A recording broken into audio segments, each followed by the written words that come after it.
Many Kenyans know my name. They know my face, they know my voice, they know what I do. But to the rest of the world, let me introduce myself. My name is Johnson Mwakazi.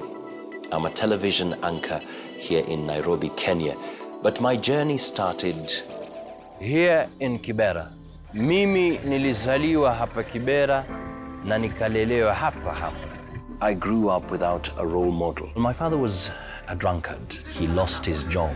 And it was a tight moment, especially for my mother, really trying to support the family at the same time, working in town as a cleaner, living in a madhouse, and of course, no water we had to buy.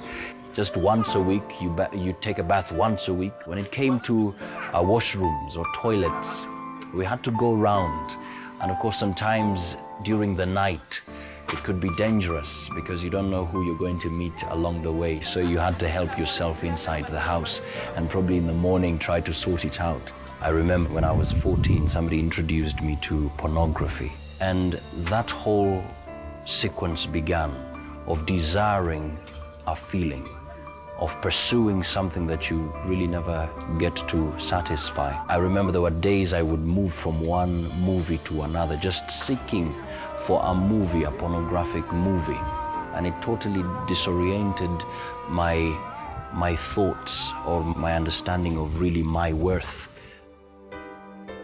My mother took me to All Saints Cathedral. It's a church located at the city center. And people would wonder, how do you live in a slum and you go to church every Sunday at the city center, which basically meant you had to pay your fare. But when I went there, I was challenged. And I came to realize that there was a different world out there, not just Kibera for me. I came to give my life to Jesus when I was in secondary school. Now, one thing changed in my life. You know, when I was still in pornography and masturbation, it was basically a matter of, I just hope nobody comes to the realization that I do this. But when I got saved, I came to understand that it was wrong, that it was a sin against God and against my own body. And that prompted me to call upon God and really cry unto God, God, remove this from me. But God had to bring me to a moment of stillness. In my spirit, I heard a very still, small voice saying, I love you. I love you. And that came as a powerful message into my life. And God was telling me, I was with you every second of that life. I was with you. And even right now, I am with you. I remember he told me, give it 3 months. It's like fasting. Don't go to certain places. Don't watch these things. And most of the times I would go to church. When it got to evening, I would go home and I would be with my family. Well, of course, later on, there were times I went down again. But God didn't come in like, you know, what are you doing? It was a moment of, just get up, my son. Let's continue on with the race. He was leading me on. And all the time when I felt I'm going to go down, I would say, no, I can't sin against my Father who loves me. It wasn't like I can't do this because I fear him, but I can't do this because he loves me.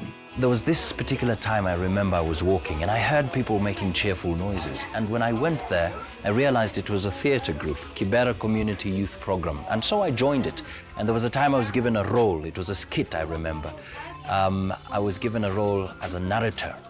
So I narrated, and after that, the facilitator of the program said, wow, you have a great voice. And that really gave me that feeling that, hey, you have something to offer, something precious.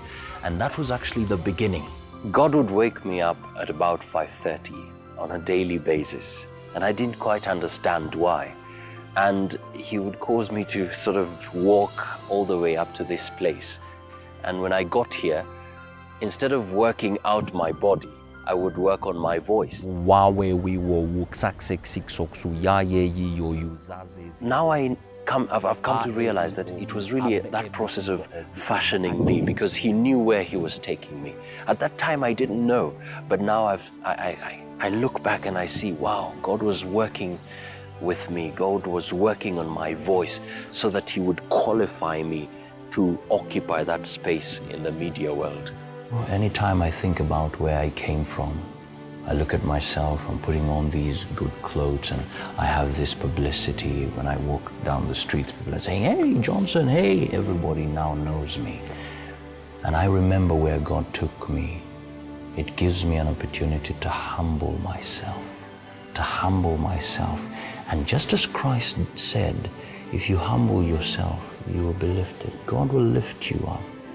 That opportunity to humble myself, God uses to teach me his ways, that at the end of the day when glory is given, I say, not unto me, O Lord, but only to you. And I realize my purpose, that I was created to reflect the glory of God.